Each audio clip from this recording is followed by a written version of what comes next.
क्या संदीप माहेश्वरी जो एक मोटिवेशनल स्पीकर है, उन्होंने जो भी कहा अपने वीडियो में, क्या वो सब सच है? कि आप भी कोरोना से एकदम डरे हुए हैं? नमस्कार दोस्तों, मेरा नाम है आयुष। स्वागत करता हूं मैं आपके अपने यूट्यूब चैनल मिस्टर बजाज में। आज की इस वीडियो में हम बात करेंगे कुछ रियलिटीज़ के बारे में जो संदीप माहेश्वरी ने अपने वीडियो में कहा। सबसे पहली बात जिनसे मैं सहमत नहीं हूँ, जो उन्होंने अपने वीडियो में कहा कि वो कह रहे थे कि नंबर ऑफ टेस्ट को कम कर देते हैं, उससे लोगों का डर कम हो जाएगा। तो क्या नंबर ऑफ टेस्ट कम करने से लोगों का डर कम हो जाएगा? सबसे पहले मैं ये पूछना चाहता हूँ कि ये जो डर हुआ लोगों के अंदर, वो किसके कारण पैदा हुआ? ये जितने भी मीडिया न्यूज चैनल्स है, उनके कारण ये डर पैदा हुआ। ये बीमारी जितनी खराब नहीं है, ये बीमारी जितनी डरावनी नहीं है, उससे ज़्यादा कहीं बढ़ चढ़कर ये मीडिया ने हमें दिखाया है। ये जो भी डर जो लोगों के अंदर पैदा हुआ है, वो ना तो ज़्यादा टेस्ट करने के कारण हुआ है और ना ही ज़्यादा पॉजिटिव केसेस मिलने के कारण हुआ है। ये हुआ है तो सिर्फ ये मीडिया एंड न्यूज चैनल्स के कारण। जैसे वो बढ़ा चढ़ाकर सारी चीज़ों को दिखाते हैं, उसके कारण एक आम आदमी, स्वाभाविक सी बात है कि वो डर जाएगा इन सारी चीज़ों को देखकर। मैं एक एग्जांपल लेके आपको समझाता हूँ। हमारे इंडिया में कोरोना वायरस के अलावा और भी बहुत सारी बीमारियां जो इससे ज़्यादा कहीं खतरनाक है, उसके कारण हर एक दिन हजारों नहीं बल्कि लाखों लोगों की मौत होती है। तो अगर ये मीडिया चैनल वाले हर दिन अपने न्यूज़ में यही दिखाते रहे कि आज हार्ट अटैक से हुई इसकी मौत, आज फीवर आने से इसकी हुई मौत, आज ये कैंसर के कारण ये मर गया, अगर वो दिन भर यही दिखाने लगेंगे तो हम जो जनरल पब्लिक है वो रोड पे निकलने से भी डरेंगे। क्योंकि ये मीडिया वाले ऐसी चीज़ों को मैनिपुलेट करके दिखाते हैं कि कुछ भी हुआ हल्का सा, वो ऐसे सब चीज़ को इतनी हाई टीआरपी के लिए वो कुछ भी कर देते हैं। वो ऐसे दिखाते हैं कि क्या ना क्या हो गया इस संसार में, तो उसके कारण हम लोग सारे डरे हुए हैं। अगर आप मेरी इस बात से सहमत करते हो या सहमत नहीं भी करते हो, अपने अपने पॉइंट मुझे कमेंट बॉक्स में लिख के अपना व्यू जरूर बताएं।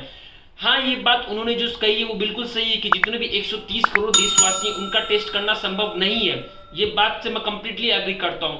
पर टेस्ट को बंद कर देना, जितने भी टेस्ट चल रहे हैं, क्या ये प्रॉपर सॉल्यूशन हो सकता है इस चीज़ों को टैकल करने का?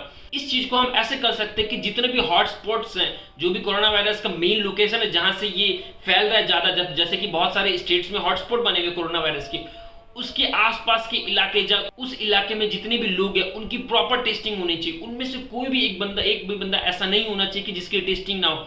तो अगर हम इस तरीके से उस जगह की सारी टेस्टिंग कर ले और जितने भी केसेस है उसी को एक जगह पे सीमित कर दें, तो वहां से इस संक्रमण का फैलने का जो रास्ता मिलता है, इस संक्रमण को एक से दूसरे, दूसरे से तीसरे में वो फैलने का जो मीडियम है वो ब्रेक हो जाएगा।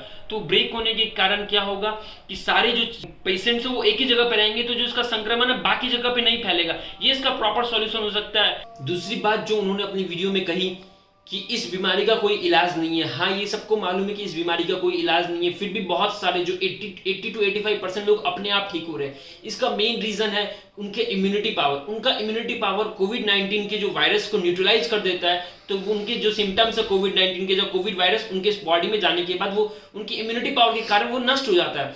लेकिन ये जनरली जो भी यंग एज है, यूथ है, उनके केस में ऐसा होता है। मोस्टली केसेस में जितने भी बुजुर्ग या जितने भी बच्चे होते हैं, उनका इम्यूनिटी पावर उतना स्ट्रांग नहीं होता कि वो कोरोना वायरस को फाइट कर सके। तो अगर इस केस में हम देखेंगे तो ये उनके लिए बहुत हानिकारक साबित हो सकता है। जितने भी बुजुर्ग, जितने भी बूढ़े और जितने भी बच्चे लोग हैं, उनका इम्यूनिटी पावर इतना कैपेबल नहीं होता है कि जो कोरोना वायरस को फाइट कर सके। इम्यूनिटी पावर को नेचुरली बूस्ट करने के लिए मैंने अपने चैनल में एक वीडियो भी बनाया था, जिसका भी लिंक मैंने ऊपर आई बटन और नीचे डिस्क्रिप्शन बॉक्स में दे दिया है। आप घर पे बैठे बैठे आराम से अपनी इम्यूनिटी पावर को बूस्ट कर सकते हैं कुछ नेचुरली होममेड चीजों से। हाँ, complete lockdown will never be a solution to this problem, क्योंकि जिस तरीके से लोगों के अंदर अनएम्प्लॉयमेंट आ रहा है, जिस तरीके से लोगों की जॉब्स जा रही है, तो वो कोरोना वायरस से कहीं ज़्यादा घातक बीमारी हो सकती है इस देश के लिए। अगर हम कोरोना वायरस के कुछ केसेस के बारे में बात करें, तो जो भी आपको दिख रहा होगा यहाँ पे, जो भी केसेस है कोरोना वायरस के इंडिया में, और जिनमें से जो भी रिकवर हो रहे हैं, तो आप अगर एक ओवरऑल कैलकुलेशन करते हैं तो आपको ये बात पता चलता है, जैसे WHO भी कहता है कि 80 to 85% लोग अपने आप ठीक हो जाते हैं। तो इसमें जो मोर्टेलिटी रेट होती है वो बहुत काफ़ी कम है। तो ये बीमारी उतनी जितनी घातक नहीं है जितनी ये आपको दिखा रहे हैं, आपको बता रहे हैं। न्यूज़ 18 की जो एक एस्टिमेटेड रिपोर्ट आई थी, उस रिपोर्ट में उन्होंने बताया था कि मोर देन 14 करोड़ से ज़्यादा लोगों की नौकरी खतरे में है ड्यू टू दिस लॉकडाउन और कोरोना वायरस के कारण। तो एक बहुत बड़ा सीरियस इशू है हमारे लोगों के लिए, बहुत बड़ा सीरियस इशू है हम लोगों के लिए कि हम इसको कैसे टैकल करेंगे, कैसे इसको ओवरकम करेंगे। जितने भी हाई क्लास होते हैं या अपर हाई क्लास लोग होते हैं, उनके पास इतना पैसा होता है या इतने सामान या उनके पास इतनी साधन होते हैं कि वो 1 महीना 2 महीना नहीं बल्कि 4-5 महीने भी आराम से घर में रह के आराम से रह सकते हैं। लेकिन जो मिडिल क्लास लोग होते हैं, लेकिन जो लोअर क्लास लोग होते हैं, जैसे जो डेली वर्कर्स होते हैं, डेली काम करते हैं, उनके लिए कितना मुश्किल हो जाता है कि वो पैसे कमाए, अपनी फैमिली को फीड करे। वो डेली काम करते हैं, डेली पैसे कमाते हैं और डेली पैसे लेके आते हैं, अपनी बच्चों को खाना खिलाते हैं। अगर उनको खाना नहीं मिलता है तो उनके बच्चों को कितना बार भूखा भी सोना पड़ सकता है। तो ये दर्द आप और हम नहीं समझ सकते जब तक हम उस सिचुएशन में नहीं होंगे जो डेली वर्कर्स की सिचुएशन अभी चल रही है। जितने भी माइग्रेंट वर्कर्स बाहर से दूसरी जगह पे जा रहे हैं, तो उनकी जॉब्स का क्या, वो जहां पे काम करते थे उनकी जॉब्स चली गई और जहां पे वो अभी आई है उनके पास जॉब्स नहीं है। एंड उनके मन के अंदर एक ऐसा डर बैठ गया कि वो वापस उस जगह पे जाने के लिए भी अभी रेडी नहीं हो सकते हैं। अब आप ये कहेंगे कि सरकार पैसे दे तो रही है, सरकार बहुत सारे फैसिलिटीज भी दे तो रही है। हाँ, ये भी बिल्कुल सही है कि सरकार फैसिलिटीज दे रही है, लेकिन क्या 1000-2000 रुपए से आपका 1 महीने का राशन या 1 महीने का घर पूरा चल सकता है? सरकार राशन भी दे रही है, लेकिन उसके अलावा भी बहुत सारे खर्च होते हैं। क्या 1000-2000 रुपए से आप अपना घर चला सकते हैं? इतने ये पॉसिबल नहीं है। चाहे कोई लोग कितनी भी डोनेशन दे दे, कुछ भी दे दे, लेकिन जो रेगुलर लाइफ होती है, जिस तरीके से लोग काम करते हैं, पैसे कमाते हैं, अगर वो लाइफ लोगों को वापस नहीं मिली तो उनका जो रेगुलर लाइफ का जो पैटर्न है वो पूरा बिगड़ जाएगा। मैं आपसे पूछना चाहता हूं, जो भी 20 लाख करोड़ पैकेज जो अनाउंस हुआ था, रिलीफ पैकेज, उसमें से आपको क्या मिला या मेरे को क्या मिला? उसमें आपको क्या मिला? मुझे कमेंट बॉक्स में जरूर लिख के बताएं, क्योंकि मुझे तो कुछ भी इसका बेनिफिट नहीं मिला अभी तक। हाँ, अब ये लॉकडाउन खुलने के कगार में, जैसे फेज 1, फेज 2, फेज 3, आज से फेज 2 चालू हुआ है, जिस तरीके से ये फेजेस चेंज हो रहे हैं, तो हाँ धीरे धीरे लॉकडाउन खुल रहा है। लेकिन बहुत सारे जगह पे जो भी लोकल बॉडीज है, स्टेट गवर्नमेंट है, वो उन्होंने अपने बॉर्डर को सील कर दिया है। अगर भी कुछ जगह पे कुछ चीजें चल भी जाती है और कुछ गाड़ियां दूसरे स्टेट में एंटर करने के लिए उनके बॉर्डर पे भी होती है, तो उनको वहां पे रोक दिया जाता है। वो 2-2, 3-3, 4-4 दिन तक वहीं पे रुके हुए रहते हैं। इस तरीके से सारी चीज काम नहीं करेगी। अगर गवर्नमेंट बोल रही है कि उनको लॉकडाउन खोल रहे हैं फेज 1, फेज 2 में, तो उसको पूरे देश में अच्छे तरीके से इंप्लीमेंट करना चाहिए। ऐसा नहीं कि एक स्टेट में दूसरे स्टेट में जब जा रहे तो आप उनको वहीं पे फंसा दो या वहीं पे अड़का दो, ना वो आगे जा सके ना वो पीछे आ सके, वो फंस गए वहां पे। तो ये इस तरीके से जो स्ट्रेटेजी है गवर्नमेंट की लॉकडाउन अनलॉक करने की, ये जो बहुत अच्छी इसे इंप्लीमेंट नहीं हो पाई है। लोग फंसते जा रहे हैं बहुत सारी जगह पे, लोगों का काम फंस रहा है, लोग अपने घर नहीं पहुंच पा रहे हैं। और वो बोल रहे, गवर्नमेंट बोल रही है कि लॉकडाउन खुल गया फेज 1, फेज 2 में, लेकिन ये खाली किताबों में खुला है, जो कि प्रैक्टिकल लाइफ में अगर आप देखोगे अभी भी जितने काम करने वाले वर्कर्स है वो तो घर पे हैं।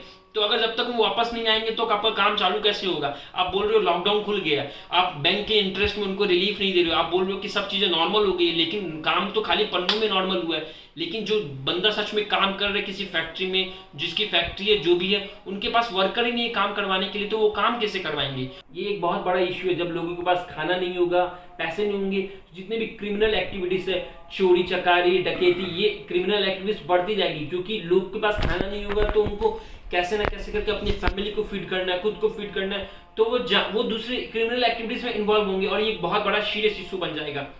चलिए मान भी लेते हैं 1 मिनट के लिए कि बीमारी बहुत ज्यादा खराब है या बहुत ज्यादा डेंजरस है, जो कि ये बीमारी इतनी है नहीं जितना इनको दिखाया जा रहा है न्यूज चैनल्स में।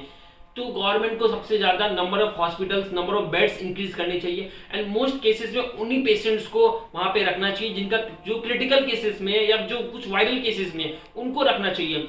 उनको रखने के साथ साथ अगर लोगों के अंदर इस तरीके से न्यूज चैनल्स वाले डर पैदा करेंगे कि यहाँ पे ये हो गया, वहां पे ये हो गया, तो इस तरीके से सब चीज बिगड़ जाएगी। सबसे पहले गवर्नमेंट को जो सबसे मुख्य पॉइंट है, सबसे पॉइंट जो गवर्नमेंट को फोकस करना चाहिए था कि जितनी भी फेक न्यूज़ेज है इनको कम करना चाहिए, इनको बिल्कुल हटाना चाहिए। और जो न्यूज चैनल्स को एक गाइडलाइन देनी चाहिए कि उनको कैसे न्यूज पब्लिश करनी, कि आपको किस तरीके से न्यूज पब्लिश करनी है, आपको किस तरीके से इस बीमारी को दिखाना है लोगों को कि हाँ ये बीमारी है, ये खतरनाक भी है, लेकिन एक डर सा जो पैदा होता है लोग बाकी बीमारियों के कारण, जिस तरीके से डर नहीं है लोगों के अंदर, वो जो डर पैदा होता है उस डर को खत्म करना है। क्योंकि अगर वो डर खत्म नहीं होगा तो लोगों की लाइफ नॉर्मल कभी भी नहीं होगी।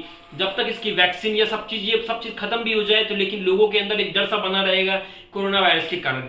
अगर आप मेरी बात से सहमत है, अगर आप मेरी बात से सहमत नहीं भी है, तो मुझे कमेंट बॉक्स में अपना व्यू जरूर लिख के बताएं।